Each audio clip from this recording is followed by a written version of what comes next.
Bienvenidos a Expertos de Sillón. Este es el podcast en el que cada episodio nos sentamos con un invitado o invitada y les preguntamos sobre sus placeres culposos, teorías totalizantes, aquellas obsesiones que les consumen la vida. Yo soy Alejandro Cardona. Y yo soy Sebastián Rojas y hoy estamos aquí con Andrés Torres Checa. Andrés, bienvenido a Expertos de Sillón.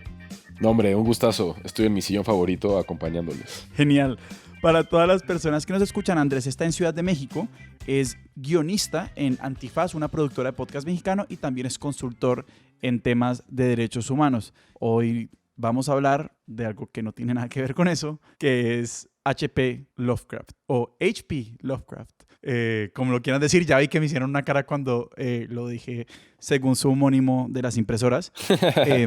Y yo quiero empezarte por preguntar, Andrés, para mí Lovecraft es una de estas figuras que como que aparece por aquí y por allá en cosas, como que uno lee ciertas cosas, ve ciertos programas, películas y es como, sí, hay algo Lovecraftiano o hay una influencia. Y es como de esas cosas que es ruido de fondo por un tiempo hasta que uno dice como que, bueno, ya, o se mete al Wikipedia o empieza a buscar las historias. ¿Dónde fueron los lugares que vos te empezaste como a encontrar Lovecraft o cómo fue ese acercamiento inicial? Bueno, me encanta la ciencia ficción, me encanta el horror. Son géneros que disfruto muchísimo. De hecho, si tengo un día muy estresado, nada como ver una película de zombies para mandarme a dormir. Y soy fanático, o sea, fanático a nivel amateur, obviamente, no me dedico a eso, pero libros, literatura, cómics y muchísimas cosas que me gustaban profundamente tenían alguna relación con Lovecraft. Entonces, por ejemplo, las películas de Alien, de Ridley Scott, quien hace todo el arte es un güey que se llama H.R. Giger, y él tiene toda una edición de dibujos del Necronomicon, uno de los libros que salen en muchas de las obras de Lovecraft, y yo decía, órale, pues ¿qué onda con el Necronomicon? Y entonces darte cuenta que, bueno, es de un autor que se llama Lovecraft, que está vinculado con, y entonces otra referencia es mi personaje favorito de los cómics es Batman. Y entonces Arkham Asylum está inspirada en una ciudad que no existe, que se llama Arkham, Massachusetts, que es una ciudad que creó Lovecraft, ¿no? Entonces, puta madre. Y luego en la música, por ejemplo, tuve mi época metalera. Vi a Metallica un par de veces y Metallica tiene dos canciones. Una straightforward se llama La llamada de Cthulhu, sí. Y otra se llama La cosa que no debe de ser, que está en el disco, creo que uno está en el Unjustice for All y el otro está en el Ride the Lightning. Entonces pues ya mi yo de hace 15 años viendo, pues qué onda con estas canciones, pues Lovecraft también. Entonces pues, ¿quién es Lovecraft? Un escritor de cómics, un compositor de metal, ¿no? Un inventor de ciencia ficción, y de repente te das cuenta pues que es este tipo con una historia fascinante que vivió entre finales de 1800 y principios de 1900. Y empecemos entonces por ahí porque Lovecraft es un tipo que casi que pertenece a sus propias historias. Yo estaba leyendo de una edición que compré hace mucho tiempo y la tenía un poquito empolvada, pero que está muy bien anotada. A veces me topaba con ciertas cosas sobre Lovecraft, como que, por ejemplo, decían, Lovecraft sí mismo tenía una relación extraña con el frío. Debajo de 50 grados Fahrenheit, como que tenía problemas de salud, y debajo de 20 grados Fahrenheit se desmayaba. Era como, o sea, el tipo era como enfermizo, recluso, extraño. ¿Quién era este man? Lovecraft es un tipo que tiene una infancia muy triste, y creo que esta infancia muy triste va a marcar muchos de los temas recurrentes de su obra. Entonces, Lovecraft nace en 1890 en Rhode Island, en Estados Unidos, uno de estos estados que están en la costa este. Suelen ser muy fríos. Piensen, muy cercano a Boston, muy cercano a Massachusetts, muy cercano a Nueva Jersey. Ajá. Y él es de una familia aristocrática, estas familias de muchos, muchos años, que ya va en decadencia. Uh-huh. Su papá tiene sífilis, se vuelve loco a partir de una infección de sífilis, entra a un manicomio cuando Lovecraft tiene 3-4 años, y después el papá se muere y Lovecraft pues nunca lo vuelve a ver. Él es criado por su mamá y su mamá se muda con su abuelo, o sea, con el papá de ella, ¿no? El abuelo de Lovecraft, que era parte de esta familia aristocrática, y tiene una vida como una infancia muy solitaria, en una casa muy grande, con una mamá sobreprotectora. Y después el abuelo tiene un infarto cuando Lovecraft tiene 14 años. Inmediatamente se dan cuenta que el abuelo estaba lleno de deudas, la familia pierde todo y Lovecraft tiene que irse a mudar con su mamá a un departamentito en donde se empiezan a dar cuenta que, empieza a ser más evidente los efectos de la muerte del papá en la mamá. La mamá se pira, sí se vuelve un poco loca, trata muy mal al hijo, lo super controla, pero también le dice que le da asco y lo aliena.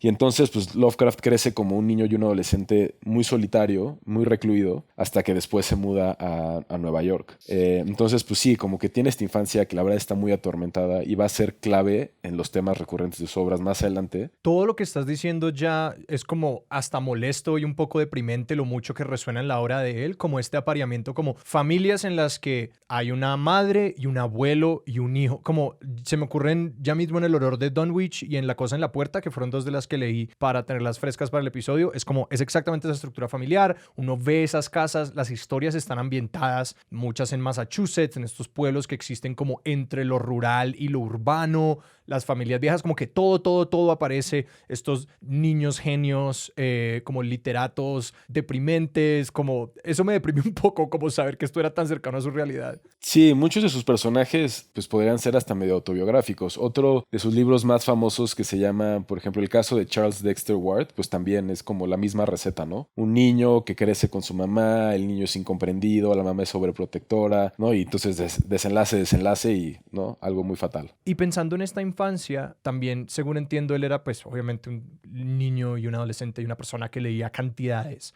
Leyendo la obra de él me preguntaba mucho como por cuál era el tipo de literatura que él leía y como de sí, porque casi todas las referencias que veía de nuevo en estos pies de página eran cosas de las que yo nunca he oído y mucho cuento corto, muchas cosas que parecían como alusiones a como estas revistas literarias que publican cuentos de terror, como que sé que él vendía sus historias más adelante, como sí, pues este tipo de como revistas literarias publicando cuentos cortos. ¿Qué nos puedes contar de esa, como de lo que él consumía inicialmente? Pues Lovecraft tiene tiene diferentes etapas en su escritura, ¿no? Y la primera etapa de su escritura es una escritura muy gótica, en donde la influencia directa va a ser, sin duda, Allan Poe. Ajá. O sea, Edgar Allan Poe es como el papá en términos creativos de Lovecraft. Y es muy evidente en esas primeras obras de 1905 a 1920 más o menos. ¿Y cómo son diferentes a lo que viene después? Ya después Lovecraft va a empezar a generar un estilo propio de narración Ajá. que le va a valer su propio género, que es un género que se llama terror cósmico. Lovecraft lo que hace con el terror cósmico a partir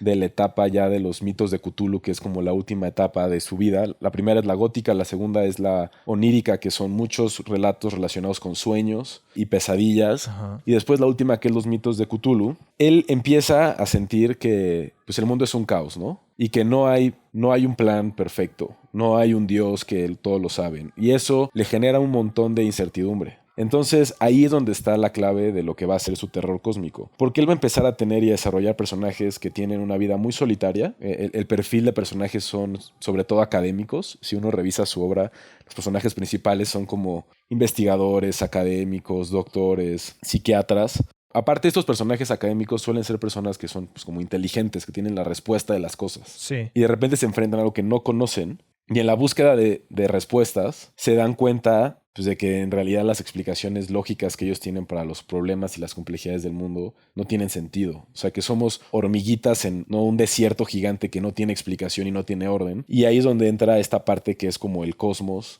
y voltear a ver las estrellas y decir, puta madre, todo esto es accidental. Y ese es el miedo que te quiere generar.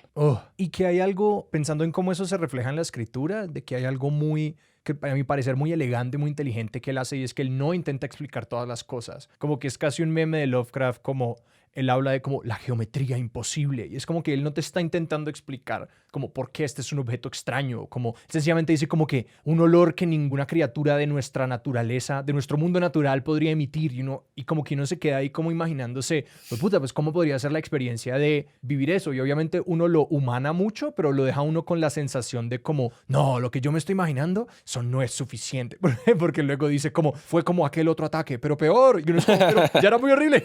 Entonces como que él hace un buen trabajo de como dejar en vago las mecánicas internas de aquello con lo que nos estamos enfrentando, pero como que hay suficiente, no sé, como elementos concretos al relato para que uno no se sienta como totalmente perdido. Es que piensa que le tienes que explicar a alguien algo que nunca habías visto. Entonces ahí es donde está la magia del horror de Lovecraft. O sea, no sé, si tú estás viendo La Masacre de Texas, ¿no? Y entonces pues, está Leatherface ahí. Pues sí puedes describir a un tipo que tiene una máscara hecha de piel y que te persigue con una sierra eléctrica. O sea, da un chingo de miedo que eso te pase en la vida, pero lo puedes describir y al momento en que lo describes, pues le resta como complejidad al personaje. Pero cuando los personajes de Lovecraft presentan a sus monstruos, no hay manera de describirlos porque están fuera de este mundo, ¿no? Y en ese sentido, como a mí una de las cosas que más me intrigan de Lovecraft, de lo poquito que he leído, que de hecho pues leí para este episodio y no llegar como con los ojos vendados, si es este tema recurrente, al menos en los dos relatos que yo leí, con hay un mundo que supera nuestro entendimiento y de hecho perseguir ese entendimiento es algo que solo nos puede llevar a la locura, a estar absolutamente abrumados y a la absoluta desesperación, como esta relación entre como la revelación, el entendimiento y la locura, y pues no es casualidad, de nuevo, yo no conozco todo el universo de personajes, pero que todas son como personas que están persiguiendo algún tipo de conocimiento y entendimiento, que entonces todo el tiempo están en ese precipicio con como los andamiajes intelectuales, lógicos, racionales que tenemos para aproximarnos al mundo, no nos van a ser suficientes. Ustedes están jugando con candela, se van a quemar. Sí, ese es una receta casi de se busca algo, encuentras un libro, encuentras a un paciente, encuentras algo escrito en una pared, encuentras una casa y la investigación te lleva a perder la cabeza porque no puedes explicar lo que acabas de ver. Entonces sí hay momentos en los que los personajes de Lovecraft o en el universo de Lovecraft ven algo, experimentan algo, van a otra dimensión, ven una ciudad perdida y dicen, ¿qué es esto? Y eso es lo que los lleva a la completa locura. Y quisiera volver tal vez a los relatos como ¿cómo vos entraste en el universo de Lovecraft? Pues tenemos como esta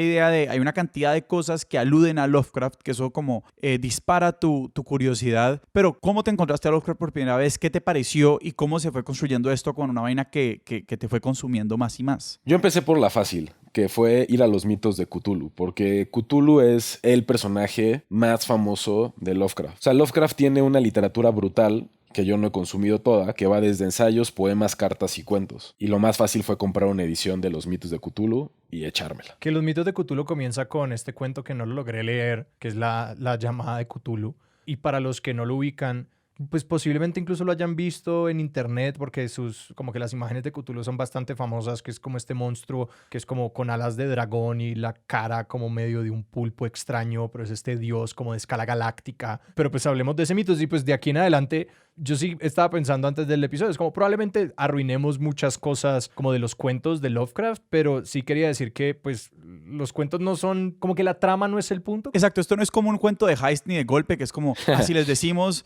que encontraron esta llave, como les vamos a dañar la historia, o sea, es como, hay que leerlos para disfrutarlos. Totalmente. O sea, Lovecraft, por supuesto que en sus etapas, como cualquier autor, va mezclando y de repente se da cuenta que puede crear un universo de personajes. O sea, esto de el Marvel Universe y así, por supuesto que no es invento de ellos. Y tampoco sería invento de Lovecraft, pero Lovecraft tiene más o menos 13 relatos que se consideran que son el canon de los mitos de Cthulhu. Okay. Algunos incluso antes de la llamada de Cthulhu, porque mencionan cosas que después se van a tocar en otros cuentos. Y los mitos de Cthulhu es algo que Lovecraft deja terminado como estos son los 1, 2, 3, 4, 5 y 6, o es algo que se hace, digamos, editorialmente después de que él muere o algo así. Bueno, eso es una muy buena pregunta, porque Lovecraft muere prácticamente sin ser reconocido. Y muere muy joven. Lovecraft muere a los 46 años. Muy, muy joven, muy deprimido, y muere de una enfermedad que no sabían qué era o le ponían un nombre, pero muere de cáncer. O sea, es lo que hoy conocemos como cáncer. Creía que nos ibas a decir que hasta la fecha no sabemos de qué murió. No. Tenía un padecimiento y después sí. Hoy podemos saber que lo que tuvo fue cáncer. Ok.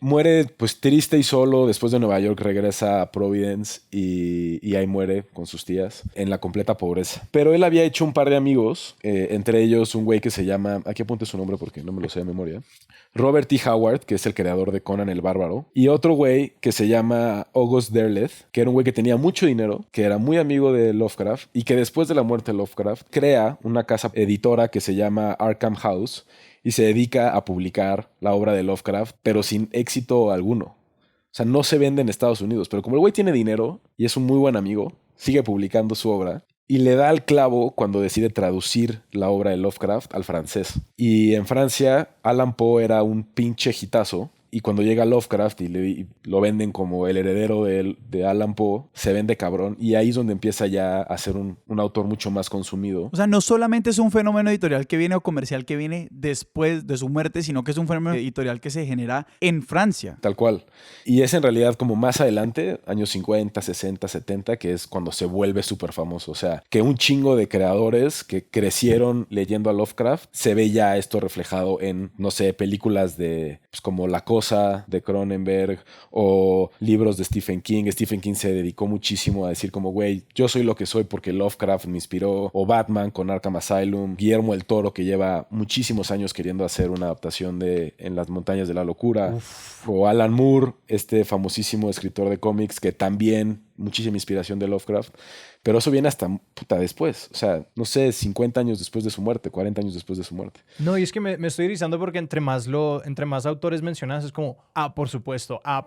Como que ahorita, apenas mencionaste a Alan Moore, es como, sí, al final de Watchmen hay involucrada como una vaina de la escala cósmica. Total. Y de como el tipo de monstruos los Lovecraftianos que ni por los lados comenzamos a entender. Pucha, es que realmente este tipo está en todas partes. Todas. Y que es como la llave maestra. Y pues bueno, al final de su vida fue que empezó a escribir estos cuentos que después ya se le consideran como los mitos de Cthulhu. Y en realidad también mucho de los mitos de Cthulhu y de la magia de los mitos de Cthulhu es que un montón de autores que vinieron después siguieron elaborando sobre los mitos de Cthulhu y personajes que Lovecraft nunca mencionó y que fueron creciendo el universo de Cthulhu. Entonces, un poco parecido a lo que vemos ahora con Marvel, que pues a lo mejor Stan Lee nunca imaginó que Salma Hayek iba a salir en una película, pues ahora, o sea, alguien así se inventó personajes de Cthulhu, y entonces tú entras al fandom, o sea, la gente verdaderamente clavada con esto en YouTube, en blogs y lo que sean, y te rankean los monstruos y te rankean los dioses, y hay muchísimos que han explorado más cosas,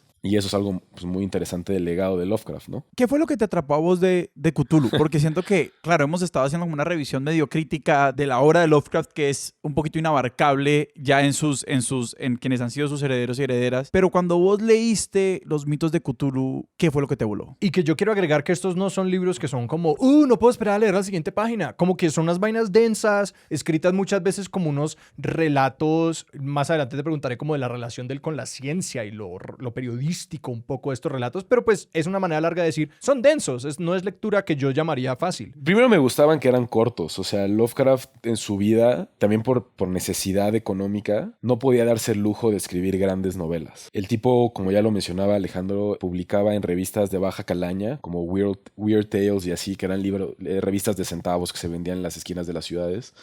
Y entonces tenía que vender cosas que fueran rápidas de leer también. Y eso me gusta mucho porque a mí, o sea, no sé, como leerte un cuentito así antes de dormir, pues está perfecto, no tienes que leerte algo como súper grande. Y como ya les decía, me encanta el terror y hay mucho charlatán en el terror, ¿no? O sea, hay mucha cosa pinche en el terror, que me encanta verlo también, ¿eh? O sea, yo te veo todo. Hay una serie en Netflix que vi hace poco que era de zombies en la India que luchan contra soldados británicos. Genial. Pero este güey, de verdad tú lo lees y sí te transmite la angustia. Y entonces yo decía, güey, quiero más. O sea, quiero más de esta angustia. O sea, quiero más de este sentimiento de no soy nadie en el universo porque hay un pinche monstruo que no puede explicar, que además le vale verga darme una explicación. También algo muy interesante y que me gusta es que no están secuenciados. O sea, los personajes no necesariamente se conocen. Ajá. Se habla de los mitos de Cthulhu, pero no siempre el personaje es Cthulhu. Ajá. Tendrá alguna relación con quién es Cthulhu, pero no todo está relacionado con él. Entonces, me parecía también que era como, pues estoy haciendo esto porque te quiero asustar, no porque quiero generar como fan pleasers de ahora Cthulhu va a tener su coche y va... No, entonces como Cthulhu aparece aquí y su tío aparece acá y su papá será mencionado acá, y eso es lo que me gustaba muchísimo, como ir hilando esas cosas. Que de hecho eso es muy interesante. Creo que hoy en día es difícil pensar que algo no se hizo con un gran proyecto como mediático en la cabeza. Es como, sí. Parce, cuando hacen una película de Marvel, como ya tienen planeadas las otras 5 películas que están haciendo y que van a hacer y que te van a vender. Ajá. Entonces, como hay una unidad de materia que es súper fuerte y es difícil entonces aproximarse a algo que se siente como súper contenido intencional, como los mitos de Cthulhu, como algo que, pues, el tipo no estaba persiguiendo necesariamente como la consistencia generalizada y perfecta de todo este gran gran universo. Estaba publicando semana a semana porque necesitaba que le pagaran los centavos que le iban a pagar por esa entrega y necesitaba que fuera lo suficientemente buena para que vendiera pues suficientes revisticas de centavos de dólar en las calles, que fuera suficientemente masiva para generar pues algo que de lo que medio podía vivir, me imagino. No, y vivir mal además. Un dato curioso, uno de sus libros más famosos, que se llama En las montañas de la locura, también es de sus obras más extensas. Tardó 5 años en encontrar a alguien que se lo publicara. Cuando hoy hablamos de ciencia ficción, viajes al espacio, monstruos interestelares, podemos pensar en chorros miles de ejemplos, pero cuando hablamos de esto en 1925, nadie te lo quería vender. ¿Cómo que monstruos? ¿Cómo que...? Y aparte ni me lo describes y son entes gelatinosos, o sea... Tenés toda la razón que uno no dimensiona lo como anacronístico que es Lovecraft al momento en el que él vivía, porque recordando incluso la autobiografía de Stephen King, que viene 20, 30, 40 años después, la verdad no tengo bien esa línea de tiempo de cuando nació Stephen King, él habla de cómo él en su infancia y cuando él era joven, escribir como ciencia ficción para él, en esa época ya de Flash Gordon y que uno como que ya cree que había una aceptación de esas cosas. No, se consideraba basura, no se consideraba literatura, como que se veía como literatura para niños y adolescentes y mucho, y que este tipo lo estaba haciendo, o sea, los relatos de él, como es durante entre las dos guerras mundiales, es un poco como durante cuando está ocurriendo todo esto. Sí, tal cual, o sea, es difícil incluso pensar en algunos autores previos a él que tocan estas cosas. Por ahí es como algo que se dice, ¿no? Que la primera obra de ciencia ficción es Frankenstein de Mary Shelley, que es de 1818, y luego todo el terror que le sigue en realidad no es tanto ciencia ficción, ¿no? O sea, es mucho, si uno piensa,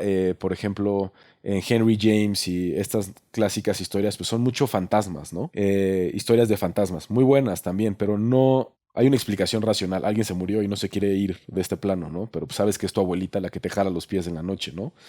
Ya Lovecraft lo que hace es llevarlo a otro plano y pues por eso también nadie lo quería porque nadie lo entendía, ¿sabes? Y es interesante porque creo que Lovecraft colinda un espacio interesante entre la ciencia ficción y lo puramente paranormal, porque las fuerzas a las que se están enfrentando esos personajes realmente son plena y meramente paranormales. Sin embargo, es casi como que por el hecho de que los personajes de él ya son científicos y personas que como han vivido imbuidas en la ciencia, en el mundo civilizado del siglo XIX y XX, como que se están empezando a enfrentar a este fenómeno paranormal con el deseo de explicarlo, el deseo de como describirlo anatómicamente, que casi que, no sé, es como muy interesante pensar en cómo esa imaginación se transforma y como él piensa ahora en cómo un intelectual se enfrentaría a estos monstruos, a estas criaturas, que como que se vuelve es ciencia ficción. No por la naturaleza de las criaturas necesariamente, sino como por el acercamiento de los personajes en estos cuentos. Tocas un tema muy interesante porque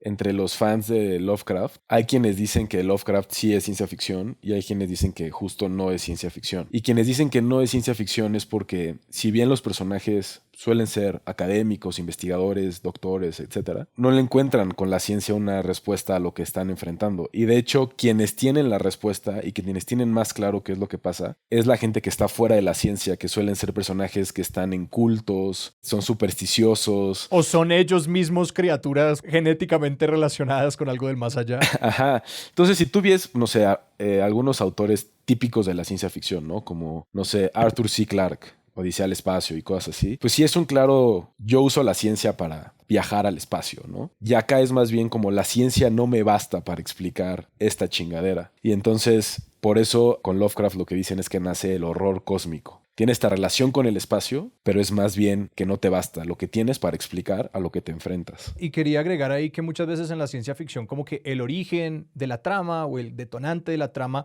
nace en la ciencia. Total. Frankenstein es un experimentador que crea una criatura que no pertenece a este mundo, etc. Pero en Lovecraft siempre como que esta vaina está viniendo de más allá, esta vaina no nació con un ímpetus humano, que siempre lo que vamos descubriendo. Es como hay unos humanos raros y luego descubrimos que están como con fuerzas del más allá y que ellos ni siquiera para empezar eran humanos. En los 2 relatos que yo leí, porque aquí estamos siendo absolutamente transparentes, que yo estoy aquí como que la bibliografía de Lovecraft, pues yo no. Pero en los 2 relatos que yo leí, una de las cosas que más me interesó, y tal vez es porque como que yo he escuchado el nombre de Las montañas de la locura, el libro de Lovecraft, entonces como yo sabía que la locura iba a saltar, como esa liebre iba a saltar por algún lado. Una de las cosas que más me intrigó es esta idea como que en los 2 relatos que yo leí, que es el llamado Cthulhu y el de las ratas en la pared, es esta idea de lo que yo entiendo como la locura entendida como la imposibilidad de comunicarse con los demás. El miedo o la angustia que genera no ser entendido por otros o enfrentarse a algo que es inefable, o sea, que no podemos ni entender ni comunicárselo a otros. Que de hecho eso me parece que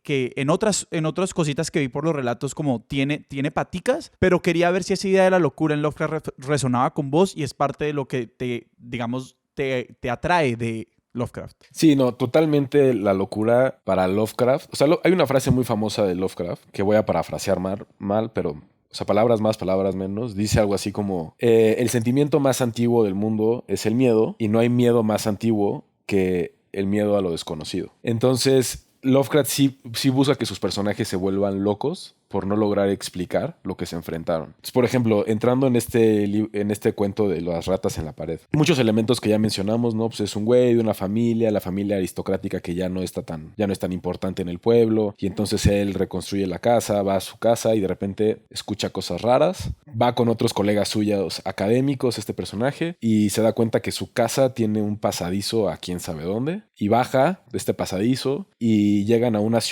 completa ciudad abandonada abajo de su casa con cientos y miles de esqueletos consumidos y no logran explicar qué. Y en un momento ya al final del cuento el personaje principal se vuelve loco y cuando las luces vuelven a aparecer él se está comiendo a uno de sus compañeros y ya lo ven y lo llevan preso y él se vuelve loco y termina en un hospital psiquiátrico. Él asegura que no se lo comió, pero tampoco logra explicar cómo es que estaba ahí con el tipo, ¿no?, descuartizado mientras él se lo comía, y me volví loco porque no sé cómo chingados explicar que esto está abajo de mi casa y que además en el caso de este personaje está relacionado conmigo, porque a lo mejor fue su familia la misma que participó en eso y esta conexión con el más allá. Las ratas en la pared no es parte de estos 13 relatos de Cthulhu, pero ya vamos viendo algunas cositas, ¿no?, que van a salir más adelante. Y eso es algo otro elemento que me pareció súper interesante, sobre todo leyendo ese de las ratas, porque hay una parte del relato, pues como que dice como que, y me daba miedo. Hay un momento en el relato donde como él escucha las ratas en la pared, pero uno de sus compañeros no las escucha. Entonces yo ahí como empecé a decir, bueno, la locura es no entenderse con el mundo, o sea, pero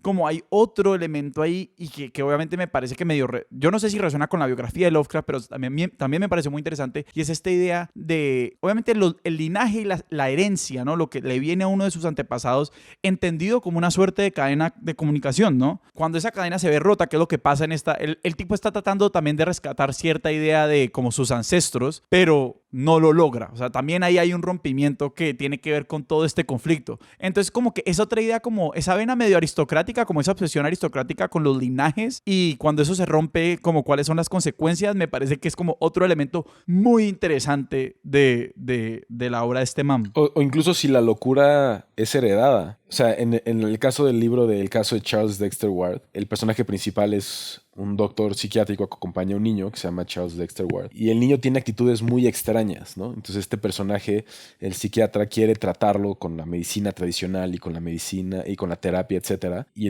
el niño nada más es raro. Y el niño nada más es raro porque el niño es, pues, pariente de un pinche ser ancestral que es caótico y que desea el mal, ¿no? Y no hay solución. Entonces eso también se vuelve como recurrente y también pasa en el otro cuento que platicamos, que es el horror de Dunwich, ¿no?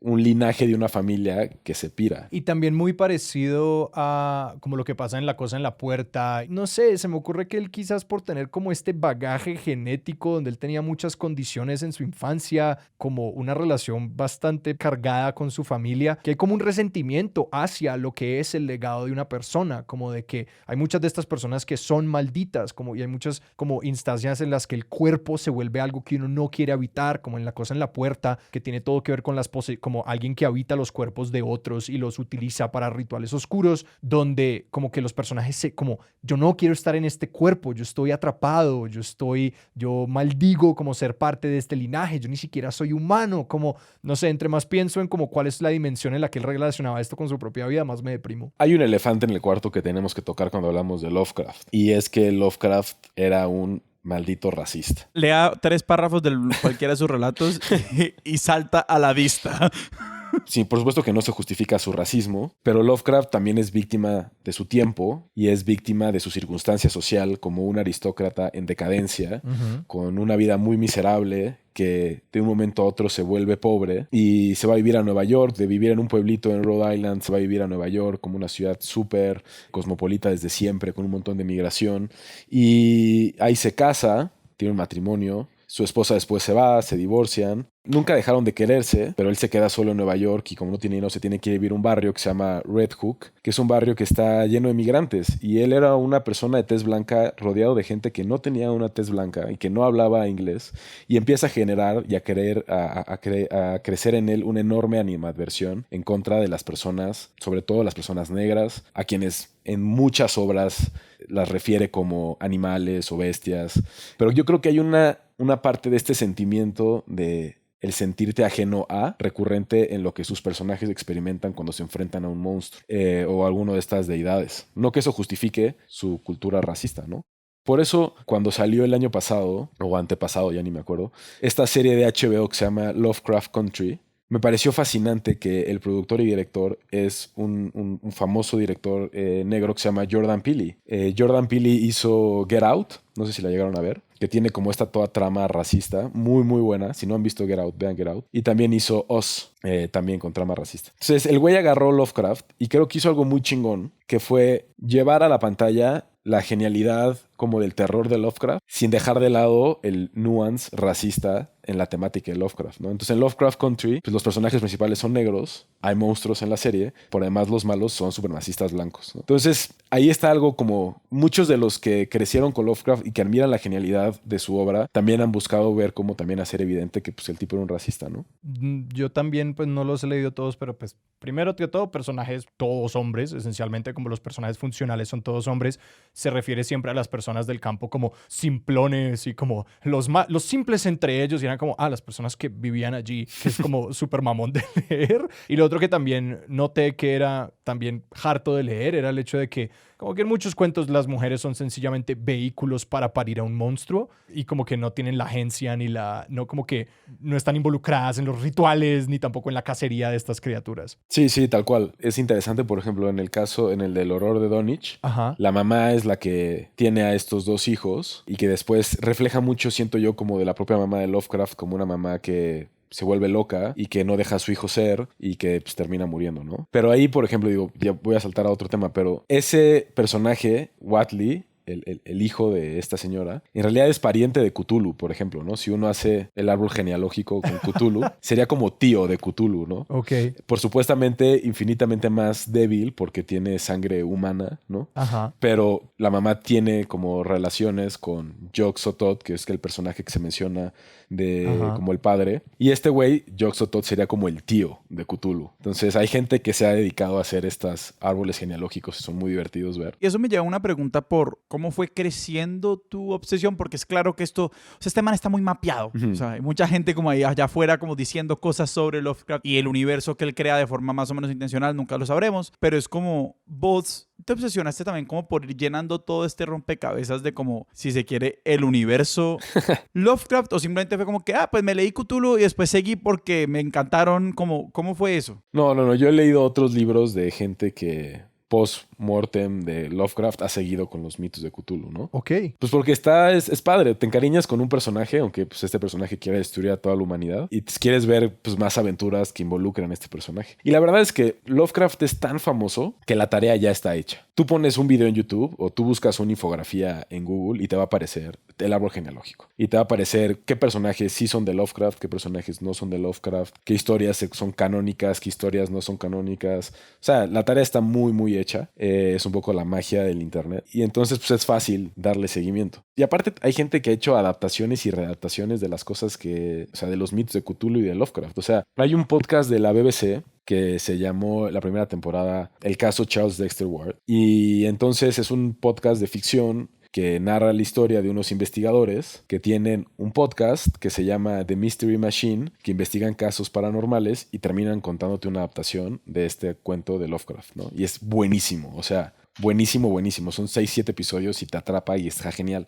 Y ya tiene 3 temporadas con otros cuentos también adaptados. Entonces, películas ha habido. La verdad, la mayoría de las películas de Lovecraft han sido muy malas y tiene que ver con que es muy difícil visualmente hacer uno de los monstruos de Lovecraft. Pero ha habido películas inspiradas en lo Lovecraftiano que han sido excelentes, como The Thing, por ejemplo. Investigadores en el Ártico perdidos, solos, llega algo, no saben qué es, y cuando ven cómo es el monstruo, pues el monstruo no es antropomórfico, tiene tentáculos, es viscoso, no tiene una explicación lógica de cómo llegó ahí, tampoco tiene una misión, y pues, The Thing es como el producto Lovecraftiano por excelencia. Claro, y es muy chistoso esta idea de algo a lo que nos enfrentamos. Yo no me he visto la cosa, entonces exproposición@gmail.com, si aquí la acabo con o no entiendo la idea de la película, pero es interesante igual pensar en esta idea de como lo aterrador a lo que nos enfrentamos o lo que nos puede generar miedo como algo a lo que es imposible imprimirle alguna lógica que nosotros podamos manejar. Esa idea es muy intrigante porque, pues no sé, uno piensa, claro, en los malos como normales de cualquier película, no sé, Hollywood, de nuevo, Marvel, que tampoco yo me la he visto todas, entonces pues igual aquí estoy acabando con todo, pero como son malos que tienen una agenda y tienen un plan. Sí. Y uno una vez entiende el plan de los malos, pues uno puede desarmar esta gran trama y esta gran conspiración. Mientras que si a lo que nos enfrentamos es esto que no podemos discernir su forma, ni sus formas, ni como lo que pretende, ni destilar su lógica, pues es algo que por sonar como un disco rayado, lo único que puede hacer es volvernos absolutamente locos. De hecho, hay un personaje en la mitología de Cthulhu que sería algo así como un tío abuelo de Cthulhu. El dios más importante se llama Azathoth y ese güey es caos. Es puro caos, es como una bola de caos con tentáculos y no tiene propósito, solamente caos. Prácticamente él es el Big Bang, ¿no? Entonces tiene varios hijos y uno de esos hijos se llama Nyarlathotep. Y Nyarlathotep tiene muchas maneras de verse y es el único que se llega a ver como antropomórficamente, se disfraza de un hombre muy guapo y su objetivo es volver loca a la gente. O sea, ese güey no busca que se mueran las personas, no busca la destrucción de la vida, no. Ese güey, y es de los pocos que sabe lo que quiere, se nutre de ver a las personas volverse locas. Entonces, así de importante es para Lovecraft el tema de la locura en las personas que son parte de sus historias. Hay otro tema que me genera mucha curiosidad como este universo Lovecraftiano y es esta idea de como este entorno, ¿no? Lo que como incluso han llamado Lovecraft Country, como que estaba, ahorita mencionabas Alejo, como estas ciudades que todas empiezan a tener referencia, como que el man sí monta una geografía. Y quería preguntarles como a ustedes qué les genera miedo de eso. Para mí es muy claro porque a mí me aterran los gringos. Entonces, como con todo respeto a mis amigos gringos, pero pues en general me da mucho miedo. Y obviamente ese juego de Lovecraft Country, la serie, pues de decir como no, pues el terror es el supremacismo blanco y no cualquier cosa que no podemos nombrar y que está por ahí, como que si es ponerle el cascabel a ese gato. Pero te quería preguntar como ustedes de este universo, ¿qué pistas tenemos para pensar que Lovecraft como no quiso tampoco despegarse como del mundo medio real? O sea, igual todo es en Massachusetts. Sí.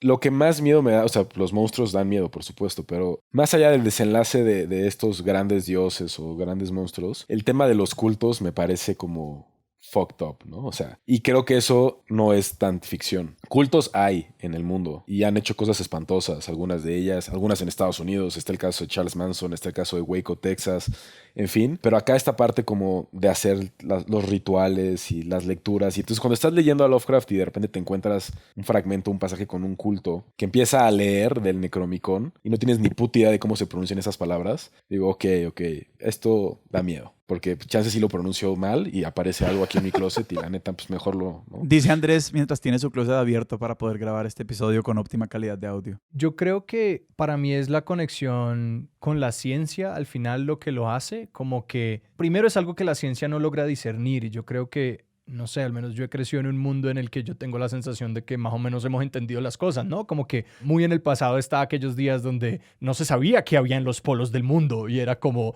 ¿qué pasa cuando lleguemos allá? Y de hecho, las montañas de la locura responde mucho a esa inquietud, que es como, ¿qué es lo que descubrimos? Una civilización más antigua que el mundo mismo, como que habían dioses mucho más antiguos que la civilización que estarán aquí después también. Es como, ok, gracias, no. Y que me logra a mí convencer de que hay estas incertidumbres aún y que como aún las podrían haber y que en estos espacios como rurales y desconocidos, incluso cercanos, como debajo de tu misma casa, como aquellos secretos que esconde la familia, como esos puntos ciegos que a veces tenemos como civilización, que ya nos creemos completos y realizados pues como universo, como que también el tono científico de esos relatos, porque hace poco también leí Carrie, la de Stephen King, que tiene muchos pues paralelos, lo estabas mencionando, y que pues se coge mucho de la ciencia, pero pues Carrie alterna entre muchos tipos de relato diferentes. En un momento está un narrador omnisciente y luego estás leyendo un extracto de la investigación de una comisión sobre los eventos que ocurrieron en el pueblo, y que ese tipo de saltos se siente un poco como un trabajo forense, y es muchas veces el tono que toma Lovecraft. Y por ese arraigo en la realidad, uno a ratos se olvida de que lo que está leyendo es una ficción, porque entonces sí te tira estos pequeños pedazos de realidad que pues uno es como, no, pues uno se puede imaginar estos pequeños pueblos, y uno se puede imaginar estas personas y sus graneros y sus lugares, y por unos pequeños momentos uno como que se olvida de que lo que uno está leyendo es ficción, y uno se siente leyendo el relato forense de algo. Y aunque la mayoría del tiempo, y uno siempre al final del día es consciente de que eso no es real, pues el cerebro no es el mejor discerniendo eso todo el tiempo. Entonces como que el cerebro sencillamente se mete en el cuento y uno luego se echa para atrás y es como, no, ¿verdad que nada de esto pasó? Ok, voy a caminar un rato para olvidarme de esto. No, y Lovecraft es muy bueno para tirarte cositas que te hacen, wow, ok, chance sí existe. Ajá. O sea, por ejemplo, cuando te dice, las copias del Necronomicon solamente hay 5 copias. Ajá. Uno está en la Universidad de Miskatonic, Ajá. que es falsa, pero otra está en Harvard, ¿eh? Y la otra está en la Universidad de Buenos Aires. Ajá. Entonces dices, ok, bueno, chance sí existe este libro, ¿no? O te dice, bueno, la expedición que salió tal fecha, con tal día, con tal capitán. O cuando te dice, no, es que la Universidad de Miskatonic y... O sea, yo sí estuve googleando porque yo pensaba que esa universidad existía. ¿Por qué no habría de creerlo? Claro. Y entonces ya te vas dando cuenta que no, espérate tantito, eso no existe, ¿no? Y hablando de estos pies de página, hay un libro que suena como estos. Dice como, y en otros, estoy aquí como leyendo de mi copia, es como, y leyendo a veces él pedía el Necronomicon y la Demonolatreia de Remigius. Y cuando fui al pie de página de esa anotación es como, no, la Demonolatreia sí era un libro real, que era como instrucciones para cazadores de brujas y de exorcistas, estilo el Maleus Maleficarum, que son libros que realmente se produjeron en la Edad Media y después por personas como en la Iglesia Católica para cazar estos monstruos. Entonces como que esas raíces a cosas que sí son reales, uno es como, él solamente está haciendo analogías y expansiones sobre cosas en las que la humanidad o cree o sí creyó por mucho tiempo. Total. Y que algo de lo que estaba pensando era como que así uno no crea en estas cosas, sí estremece pensar que muchas personas, entre ellas muy poderosas y porciones muy grandes de la población, sí creyeron o creen en cosas parecidas o análogas a este tipo de oscuridades, como que los poderes de Asagoth y Yog-Sothoth y todas estas vidas, como que invocan muchas de las ideas como sobre demonios y el diablo, solamente que pues en lugar de ponerlos como bajo tierra en el inframundo, él las pone allá afuera en el espacio, que se vuelve un lugar del que al mismo tiempo tenemos conciencia ahora, pero al mismo tiempo no podemos dimensionar, pues que le da una renovada relevancia, supongo, al imaginario que tenemos como civilización, que ya no piensa tanto en el inframundo y el infierno y el más allá de la misma manera. O sea, completamente de acuerdo. O sea, a mí es algo que me encanta de Lovecraft, es eso sentir de que esto es real. O sea, por eso me encanta cuando estás leyendo, por ejemplo, La llamada de Cthulhu, y entonces lees el diario del navegante y lees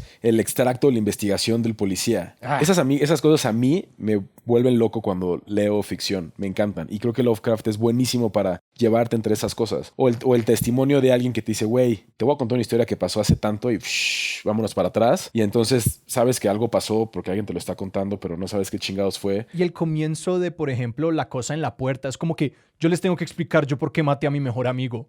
Y sé que nadie me va a creer, que era otra de las cosas que quería tirar a la caldera de Dimensiones de la Locura, que era como, a veces cuando lo puedes explicar nadie te va a creer, que es una de las dimensiones que exploran, que era como que, porque ustedes no han visto lo que yo he visto y por qué me creerían, yo tampoco me creería si yo solamente me contara este cuento. Y también La montaña de la locura tiene el mismo como marco narrativo, que es alguien diciendo como, yo vivía allá y quisiera no poderles decir esto, pero entiendo por qué la comunidad científica no me cree y quieren repetir la expedición. Me tocó contarles, me va a tocar como relatar todo lo que pasó, para que, juepucha, háganme caso, no vayan. Y literal es como está escrito como diciendo, cancelen esa expedición, como que la nombra con nombre propio, como no permitan que esta expedición que está a punto de ocurrir ocurra. Sí, ese también es de mis favoritos. Y me encanta justo por lo que acabas de decir. Dices como, güey, chance esa expedición sí existió, voy a buscarlo, ¿no? Sí. O sea, como si te dijera, el Titanic no debe de zarpar porque ahí en el, ¿no? En el círculo ártico hay algo que habita y entonces el Titanic sí existió. Entonces, no sé, como cosas así son con las que juega Lovecraft. Yo envidio un poco a estos primeros franceses que leyeron a Lovecraft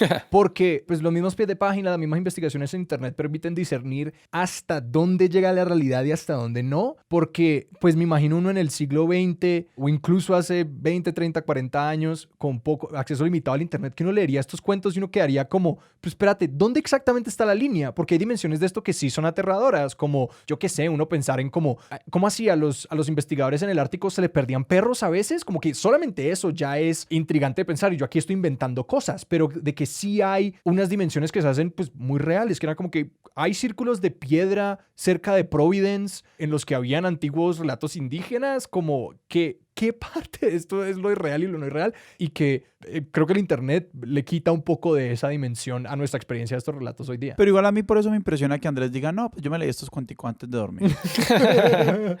Es que, o sea, yo sé que eso es raro, pero a mí el horror me tranquiliza. O sea, me encanta y me calma. ¿Por qué? Pues no sé, porque a lo mejor sé que es falso, ¿no? Entonces, me encanta ver y pensar en la imaginación de alguien que se imagina cosas así. Y de verdad no...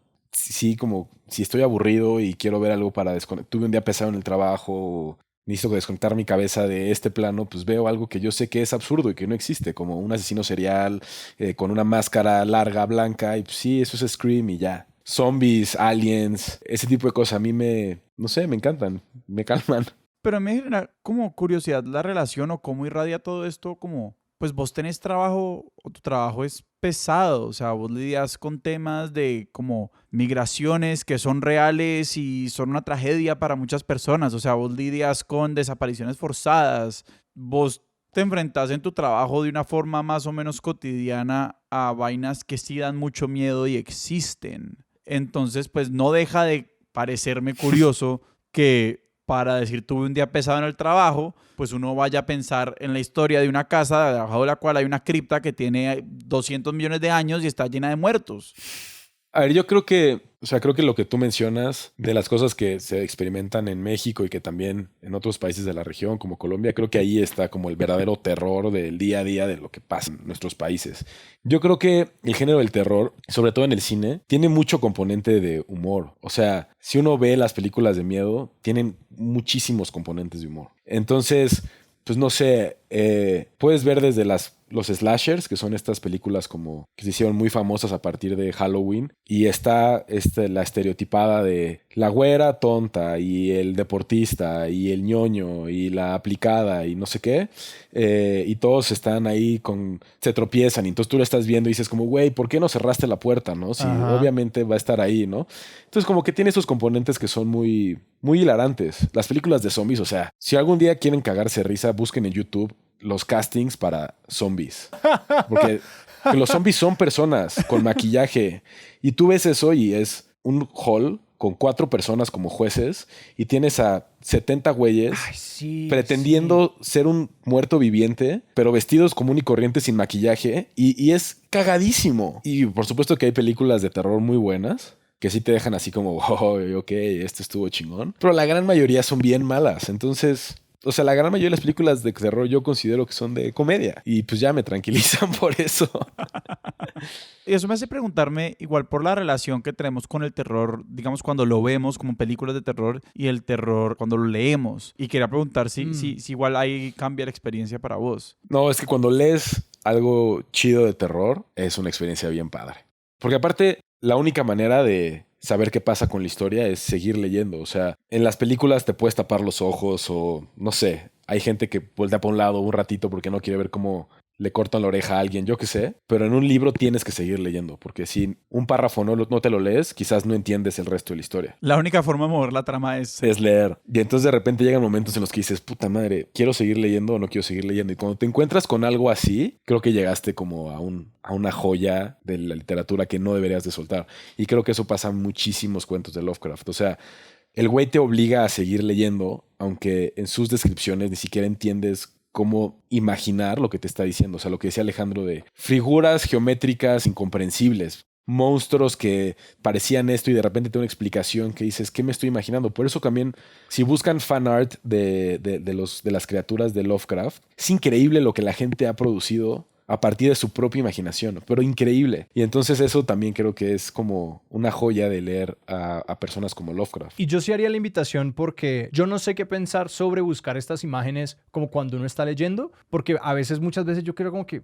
pues lo quiero ver. Entonces yo recuerdo leyendo como Las Montañas de la Locura, empieza con que ellos encuentran algunos cadáveres de estas criaturas y yo como de una las busqué, pero también hay algo muy interesante en cómo hay algo insatisfactorio en que uno como que quiere producir un modelo mental exacto de aquello en lo que está imaginando, pero la misma descripción se resiste a eso, como que es demasiado complejo, demasiado vasto. Por ejemplo, leyendo El horror de Dunwich, hay un momento en el que describen a un monstruo que es como muy gigantesco, con ojos en yo no sé dónde, y hablan de cuerdas que cuelgan de él, como que demasiadas cosas, son muy caóticos. Entonces producir un modelo mental de estas cosas no es directo, no es como...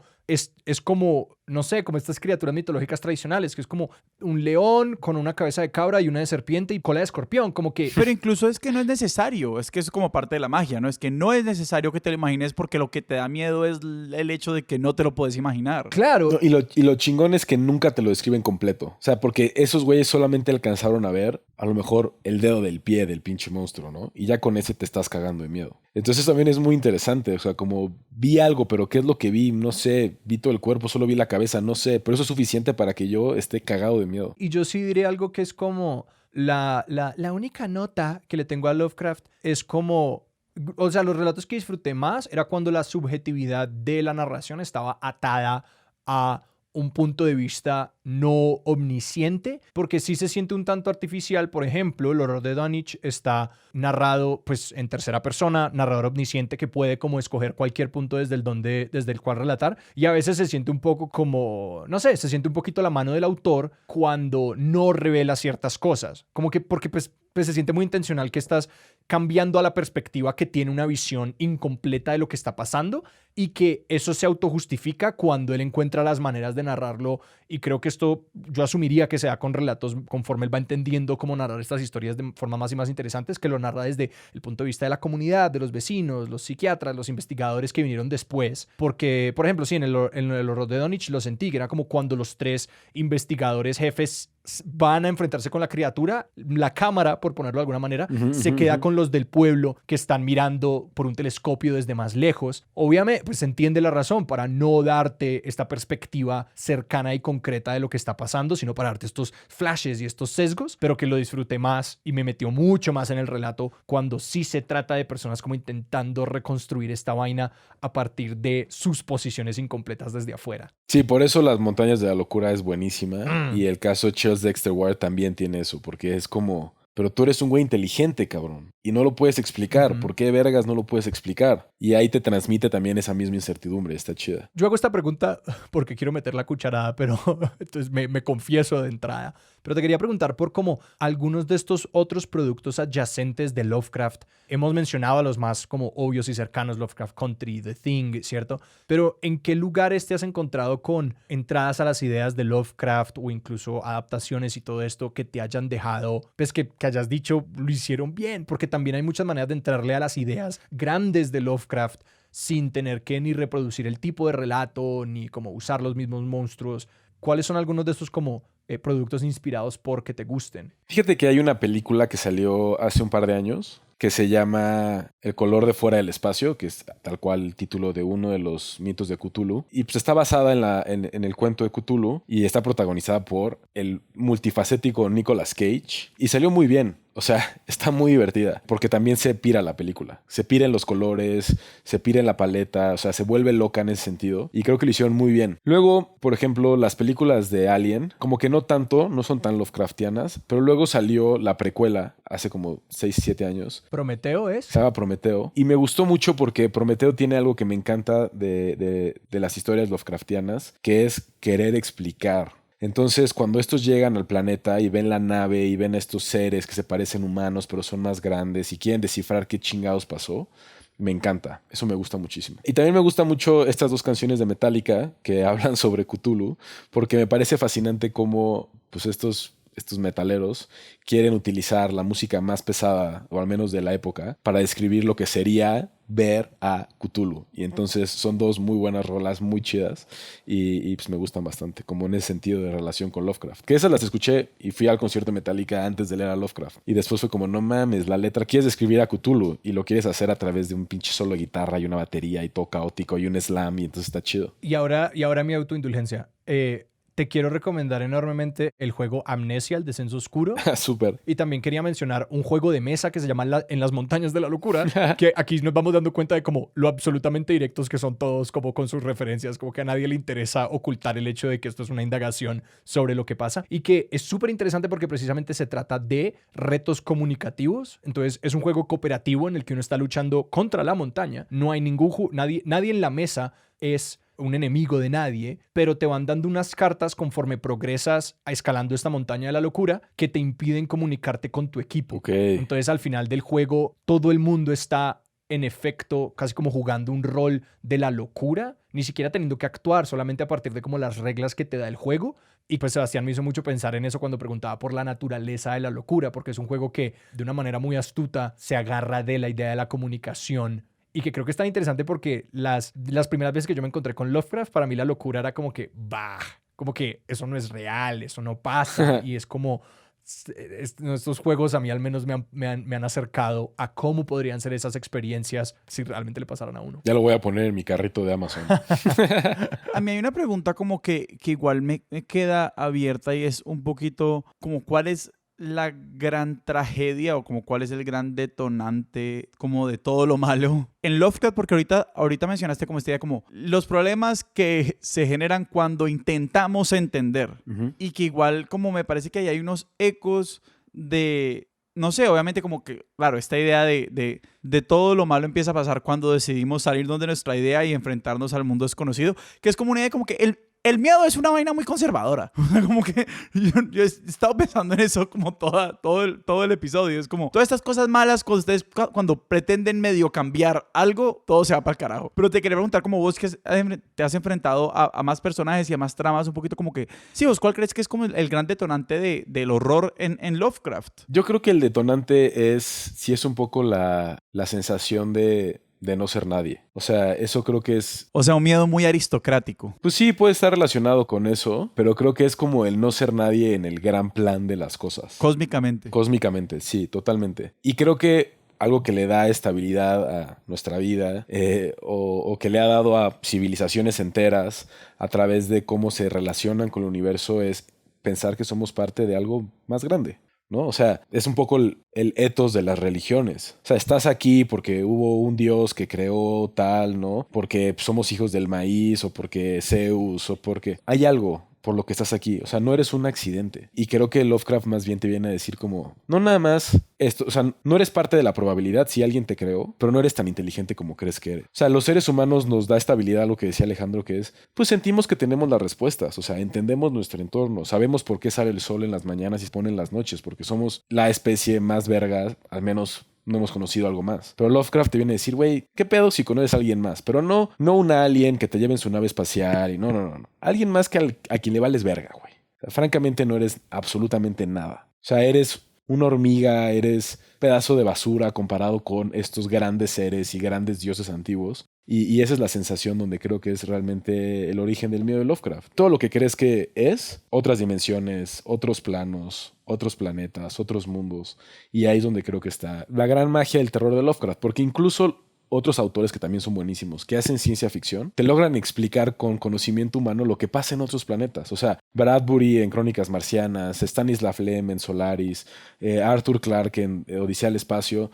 Esos güeyes se van del mundo y con el conocimiento que tenemos te lo pueden explicar otros planetas, ¿no? Sí, Lovecraft sí. te dice, güey, con lo que conoces no tienes ni puta idea de para poder explicar lo que hay allá afuera. Y eso está chido. O sea, eso es quitarle un chingo al ego del ser humano y eso está chido. Lo digo que es un miedo muy aristocrático. simplemente por este hecho. En Colombia hay como en estos como momentos terribles, como de, no sé, típico como man de élite que lo paró la policía o algo así. El man venía borracho y el man lo único que le gritaba al policía que le iba a poner el comparendo, le iban a llevar para la cárcel. Ya ni me acuerdo qué pasó. Fue hace como 6 años o más. Que lo único que le gritaba borracho al policía, usted no sabe quién soy yo. Y es como, pues, precisamente lo que decís, te encontrás con un monstruo que no le importa quién sos vos. Y es como, en este universo aristocrático donde los apellidos son todo y tu linaje lo es todo, pues te encontrás con alguien o te encontrás con un mundo en el que eso no importa. Y esto simplemente lo hago como reflexión de un poquito lo que veníamos hablando de cuál es la biografía de Lovecraft y cuáles eran sus miedos también a nivel más como político y social, que como que simplemente un viejo que le tenía miedo a los inmigrantes, miedo a los afroamericanos, como miedo a los judíos, como que miedo a todo lo que fuese distinto y a lo que no respondiera a los códigos expectativas con los que había crecido. Y no sé si aquí estoy como representando muy mal su biografía, expertosdesillon@gmail.com. Y hay una dimensión en la que también él vuelca un poco la idea del deseo del contacto con un mundo más allá del nuestro, que también me atrevo a decir que podría ser algo de la época, ¿no? Que es como este momento en el que se empieza a preguntar por si hay otros planetas, podría haber vida en otros planetas, como que se empieza, pues sí, en esa difusión de la ciencia se hace una pregunta más y más relevante, pero que cuando uno lea Lovecraft es como que por fin nunca hagamos contacto con ellos, nunca jamás, porque ¿por qué habrían de ser buenos? ¿Por qué habrían de ser inferiores a nosotros o como manipulables o controlables, que es luego como en lo que se basa, no sé, algo como la guerra de los mundos o como todos estos otros relatos que vienen después, que es como, pues sí, al comienzo se hace interesante, como pensando en alguito de lo que he leído de Bradbury, es como hay una visión de los marcianos en las que podrían ser sencillamente como una raza más, unos pueblos más, unas personas más o algo parecido a nosotros, con lo que podemos razonar, con lo que podemos entendernos, pero con Lovecraft no hay la más mínima posibilidad de establecer un contacto productivo y cuando se cree que lo hay, sencillamente las criaturas te utilizan para adquirir más poder y para adquirir más poder sobre los demás. O para divertirse. Pídele a una hormiga que te describa una ballena azul.